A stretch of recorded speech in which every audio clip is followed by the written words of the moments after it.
I don't want to be happy.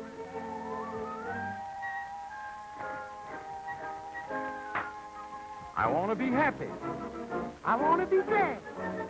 I want to be happy and glad and never again be sad. I never will cry, I never will sigh, 'cause I want to be glad. In a fantasy world, there's always a magic potion to instantly cure whatever ails you. In the real world, the treatment is much more complex and usually takes a lifetime. Being an addict, I'll always have to work on my depression and abstaining. I mean, it'll always be there, I think, and it's just, I think it's deep-seated with me. Just I was there, down, down, down for so long that it's going to take quite a while to come all the way out. The reason why treatment is so complex is that so many of life's ills involve powerful emotions, emotions that are governed by the brain, the most intricate and complex organ of the human being. This video is about the struggle for recovery and the ability to regain mental balance. Everyone experiences a range of emotions, from sadness to anxiety to joy. But due to a variety of factors, such as heredity, environmental stress, and the use of psychoactive drugs, these feelings can become distorted and impair one's life. I think a lot of it has to do with my parents, like divorcing, like really affected me, and that kind of changed my mindset and like the chemical makeup of my brain. And when the loss of the ability to cope is severe enough, it can be defined as a mental illness, such as major depression, bipolar disorder, schizophrenia, generalized anxiety disorder, or panic disorder. They diagnosed me with severe post-traumatic stress disorder, severe recurrent disorder, and then DID, which is dissociative identity disorder. I was younger, probably around 12 years old. I started having a lot of depression. Then later on, paranoid schizophrenia came about. If psychoactive drugs are responsible for the dysfunction, it can be defined as drug abuse or addiction. Then I started getting dope sick, and then the stealing started happening, and all the horrible things that go along with continuing to be a drug addict. Of the 40 million Americans who have a mental health disorder, about 25% abuse drugs. This works out to 10 million Americans who have co-occurring disorders, also referred to as dual diagnosis or comorbidity. Well, I think the depression came first because now that I'm sober, I realize that I was just masking the depression with the alcohol, and I did so for a long time. So two questions that should be explored are, how do these two conditions interact with each other, and how can they be treated?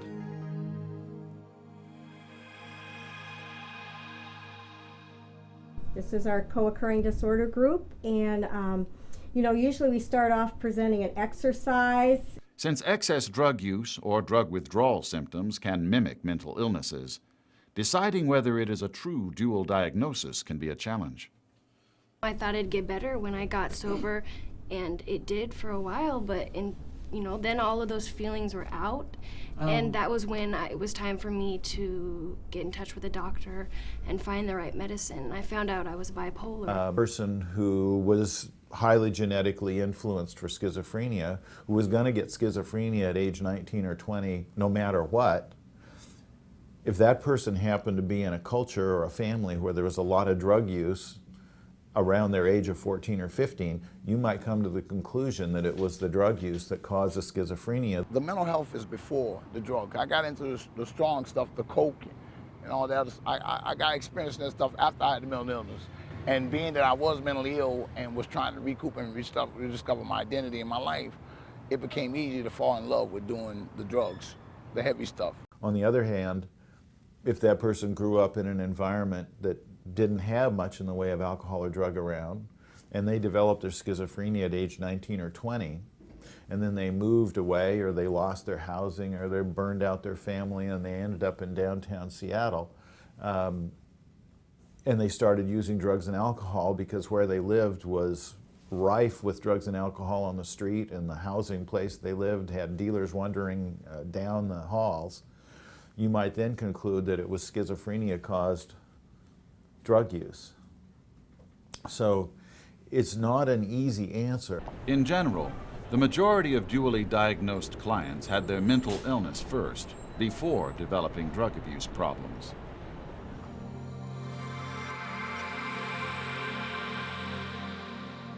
Definitely using makes your mental health problems worse. I mean, I didn't realize that at the time, but you know, I realize that now. The reason mental illness and psychoactive drugs interact with each other is because they both affect the same brain chemistry, particularly neurotransmitters, minuscule bits of neurochemicals that facilitate communication within the brain.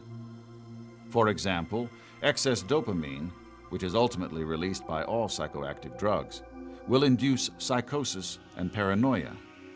Excess dopamine is also implicated in schizophrenia. The depletion of serotonin due to abuse of ecstasy and methamphetamine will induce depression. Low serotonin levels are also found in cases of major clinical depression when drugs are not involved. The release of GABA by alcohol lowers inhibitions and relaxes muscles, but unbalanced GABA levels can produce mood disorders, such as major depression, without the use of drugs.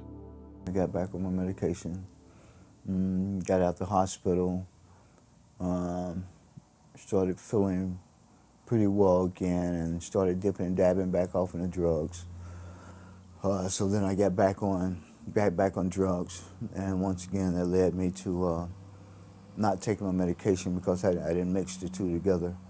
And for a second time, I attempted suicide in my life. For the hospital emergency room staff, it is often hard to know what the long-term problems are when drugs create an acute crisis.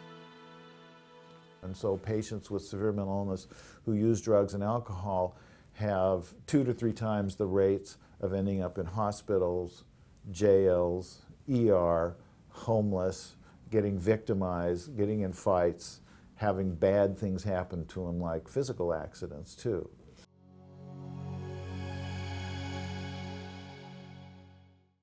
Cymbalta can help. Cymbalta is a prescription medication that treats many symptoms of depression.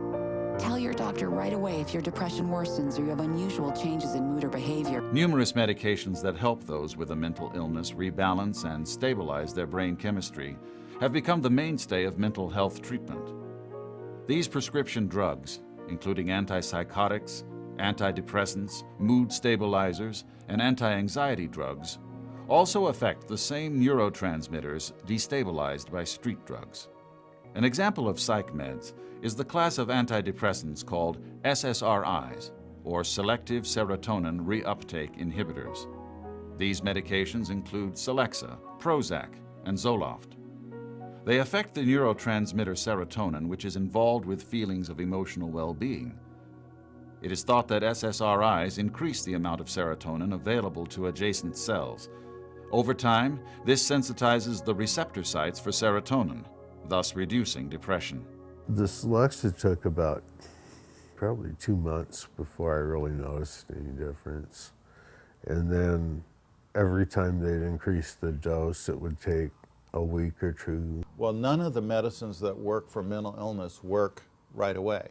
They take weeks or months to change the receptor density and the method with which receptors and neurotransmitters interact. It took about a month and a half, but they had to get it balanced because of my diagnosis. Attempts by mentally ill substance abusers to rapidly change their negative mood states through drug use can provide some short-term relief, but the resulting chemical imbalance makes them particularly vulnerable to reemergence of their mental illness.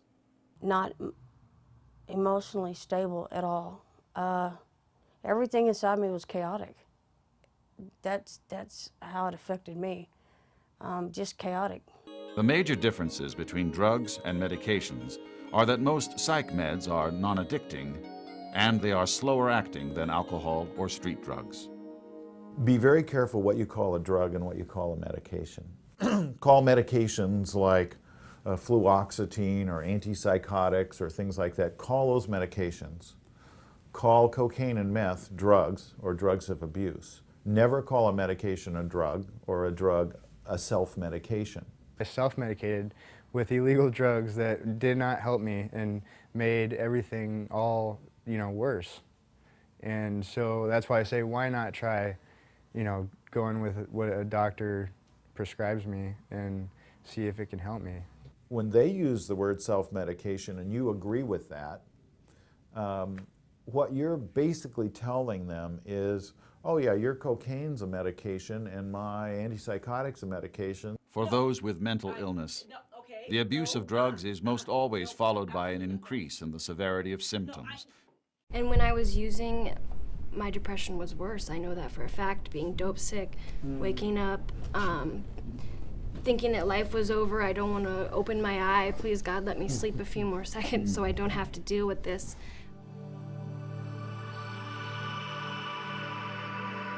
Over the years, I've treated zillions of patients, and some would rather be mentally ill and not have addiction, and some would rather have addiction and not be mentally ill, and some would, are in denial of both. I didn't want to believe it. I didn't want to take the medication. I got addicted to crack cocaine.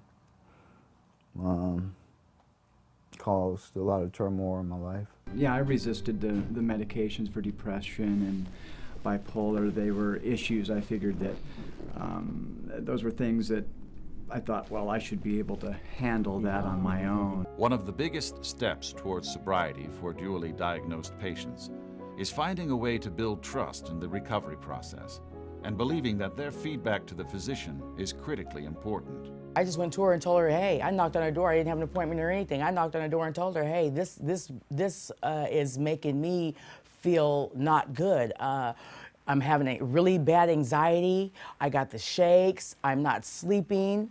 You know what I'm saying? It gave me a sense of paranoia, kind of.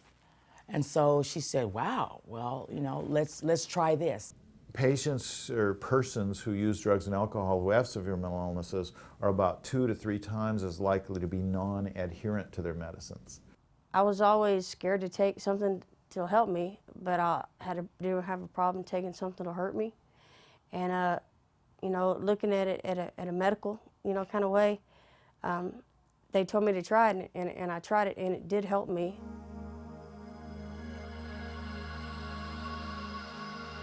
About 80% of the drug and alcohol treatment that happens in the United States happens through groups. And a typical IOP program is you meet with your counselor once every couple of weeks for a half hour, you go to groups 3 hours, 3 times a week for 2 or 3 months, and then 1 or 2 meetings a week for another 3 or 4 or 5 months, and maybe once a week at a couple hours for the rest of a year. So a typical IOP dose of treatment is about a year, more intense at first, tapering down over time. I thought maybe we'd just talk about the exercise today on looking at the things you have as opposed to what you really want, and what is it you want? Well, I know that I definitely want stability in all areas, yeah. Mental, physical health, social life, Yeah. That's. But what are you doing to get the stability? Well, I've got a million things. I have to prioritize and write lists, or else I'll forget. But You're writing I'm going lists. to group. You're coming to group. And I'm seeing my psychiatrist, and I've got a mental health evaluation coming up because I'm having anxiety and OCD issues. Yeah, And I'm staying clean. I just don't want the pill to pop. I need to have someone to sit down and talk about my problems. I need people to share with, and I need more than just a written prescription and told to go home. You have to find somebody you truly can connect with and feel absolutely open with. If you don't have that, you don't have a good relationship. You can't get the kind of help that you truly need. Everything that they've done, all the help that I've received has all been positive help. And it's made a difference in my life that I don't want to return to where I was. Just a reminder, Because the same parts of the brain are involved in both mental disorders and drug abuse, it is crucial to avoid any action and any substance that destabilizes neurochemistry. It is important for people with co-occurring disorders to accept that both these conditions of mental illness and substance abuse are primary, persistent, chronic, and whose treatment are interdependent upon each other. When properly and simultaneously treated, it results in the best possible lifestyle outcomes for all those who are affected by dual diagnosis. No relapse since medication. I've been clean and sober for 15 months. No relapses, not even a thought. I don't even think about it. And if the thought crosses my mind, I just remember where I've been and how, and the consequences and where I've come today. It's not worth it for me. It's not. And I just refuse to just put my kids through any kind of misery, abandon them anymore, go to prison, jail. I'm not doing it anymore, so yeah, it's just not worth it.